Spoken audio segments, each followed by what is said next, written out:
میم obviously وہ سارے لوگ جو کہ والدین ہیں ان کو یہ پتہ ہے کہ ایک بیسک ویکسینیشن ہوتی ہے جو کہ لگوانی ہوتی ہے، اس کے بھی بوسٹرز ہوتے ہیں. کیا وجہ آپ کی نظر میں بن رہی ہے کہ یہ ایک گیپ کریٹ ہو رہا ہے اور کیسز پر کیسز آتے چلے جا رہے ہیں؟ دیکھیں، بہت شکریہ. سب سے پہلے تو امپورٹنٹ بات یہ ہے کہ ہر بچے کی جو امیونائزیشن ہے، جس کو ہم کہتے ہیں ایکسپینڈیڈ پروگرام آف امیونائزیشن، جی جو پیدائش سے لے کے 15 مہینے تک ہوتا ہے، جس میں 6 ہفتے پہ، 10 ہفتے پہ اور 14ویں ہفتے پر ایک ویکسین لگتی ہے پینٹا کے نام سے، جس میں DPT ہوتا ہے، جس کے کمپوننٹ ہے ڈپتھیریا، پرٹیوسس اور ٹیٹنس. جیسے کہ صحیح. ہم آج بات کر رہے ہیں، اگر ہم ڈپتھیریا جو کہ خطرناک کہلاتا ہے، تو یہ اس ویکسین کے لگنے کی وجہ سے 90% امیونٹی جو ہے وہ بچوں کو مل جاتی ہے. انفارچونیٹلی پیٹرن یہ دیکھا گیا ہے کہ بہت سے پیرنٹس شروع کی ویکسینیشنز لگوا لیتے ہیں، کچھ نہیں لگوا پاتے. تو جن بچوں میں امیونٹی کم ہوگی، چاہے وہ ویکسین نہ لگنے کی وجہ سے، کیونکہ یہ ڈراپلیٹ انفیکشن ہے، اگر کوئی ایک انسان متاثر ہوتا ہے تو یہ اس کی کھانسنے سے، چھینکنے سے، اس کے جو ڈراپلیٹس ہوتے ہیں اس سے یہ باقی لوگوں کو بھی متاثر کرتا ہے. اگر ہم بات کرتے ہیں ڈپتھیریا، تو ایک بیکٹیریل انفیکشن ہے جو کارنی بیکٹیریم ڈپتھیریا سے جو ہے وہ اسپریڈ ہوتا ہے، اور ایک اسپیسیفک کلر کی لیئر جو ہے وہ گلے کے غدود کے اوپر، فیرنجائٹس پہ اور ٹونسلز پہ بناتا ہے.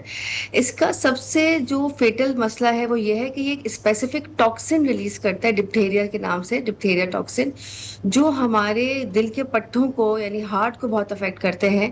اور اگر کوئی بھی بچہ امیونو کمپرومائز ہے یا نان ویکسینیٹڈ ہے تو یہ لائف تھریٹنگ بھی بن سکتا ہے.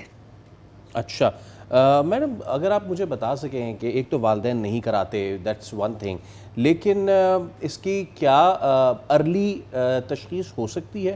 اور اگر ہو جی، جاتی ہے، فرض کیجیے اگر کسی نے نہیں کرائی اور اس کی ارلی تشخیص ہو گئی، تو پھر یہ کنٹرولبل ہے، یا پھر ایک بار ہو جائے تو پھر ویکسین اگر کام آپ نے نہیں کرے ویکسین گی؟ نہیں کرائی تو پھر کام نہیں کرنی ویکسین نے؟ نہیں، جیسے لائف تھریٹ دیکھیں، اگر شروع میں ڈائگنوز ہو جائے گا، کیونکہ اس کے سمٹمز وہی عام وائرل ڈیزیز کی طرح سے ہوتے ہیں، تیز بخار ہوگا، اچھا. گلے میں درد ہوگا، گلے کے جو غدود ہیں ان کی سویلنگ ہوتی ہے، اور نگلنے میں جو ہے بچے کو دقت ہوتی ہے، کیونکہ فیرنجائٹس ہے تو گلے کی جو غدود اور سانس کی نالی جو اس میں سویلنگ ہوتی ہے. اگر ہم اس کو ٹائملی ڈائگنوز کر لیں، جیسے میں آپ سے کہا، ایک باریک سی جھلی ہوتی ہے گرے رنگ کی، جو ٹونسلز کے اوپر جو غدود ہے ہمارے گلے کے، اس کے اوپر یہ لیئر بناتی ہے.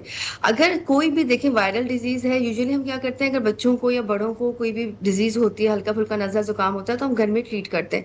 اگر کوئی بھی بخار، کوئی بھی نزلہ زکام 2 سے زیادہ دن پرزسٹ کر رہا ہے بچوں میں یا بڑوں میں، تو آپ کو اپنے فزیشین کے پاس ضرور سے جانا چاہیے، کیونکہ وہ جب جیسے ہی ایگزامن کرتے ہیں تو وہ اسپیسیفک کلر کی لیئر جو ہے وہ ہم دکھ پک کر جاتی ہے. لیتے ہیں، اور اگر اس کو ٹائملی ڈائگنوز کر کے اینٹی بایوٹک کے ذریعے اور ڈپتھیریا صحیح. کے اینٹی ٹاکسنز اویلیبل ہوتے ہیں جو ہم اس کو دیتے ہیں، تو یہ بالکل کیوریبل ہے.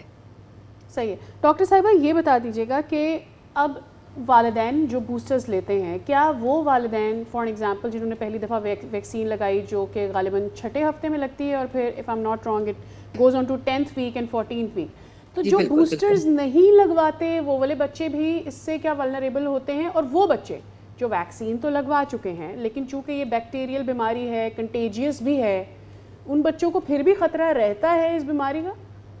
دیکھیں، اگر ویکسینیشن لگے تو 80% امیونٹی تو آپ کے پاس بن جاتی ہے. دیکھیں، گورنمنٹ جو پرووائڈ کری وہ ویکسینیشن ہمارے پاس 15 منتھس تک ہوتی ہے، جیسے آپ نے بھی کہا 6 ہفتے پہ، 10 ہفتے پہ اور 14 ہفتے پہ DPT کا ویکسین لگتی ہے. اور اسی کا ایک بوسٹر آتا ہے DT کے نام سے، جو ہم 5 ایئرس پہ لگواتے ہیں بچوں کو. او یہ ایک پرائیویٹ یس. ویکسین ہے. اگر ابھی لگوا لیں گے تو لائف ٹائم امیونٹی مل جاتی ہے بچے کو. اور اگر دیکھیں ویکسینیٹڈ ہے تو ہمیشہ ویکسین ہونے کی وجہ سے، اینٹی باڈیز پروڈیوس ہونے کی وجہ سے، جو کمپلیکیشن اور جو ڈیوریشن آف ڈیزیز اور جو کانسیکوینسز آف ڈیزیز ہے وہ بہت حد تک ریڈیوس ہو جاتا ہے.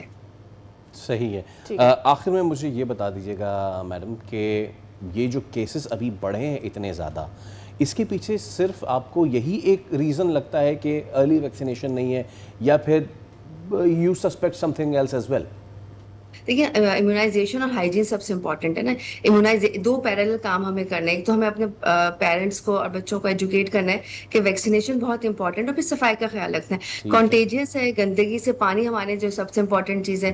کلین واٹر کا ہونا جو پرابلم بھی ہے، اس کی وجہ سے بھی ہوتا ہے. دوسرے، اویئرنیس ہمیں بہت زیادہ حد تک پھیلانی ہے، کیونکہ اگر ہم اویئرنیس پھیلائیں گے تو اس سے فائدہ یہ ہوگا کہ ہر ڈیزیز کے کمپلیکیشن، دیکھیں HIV بھی آپ نے ذکر کیا.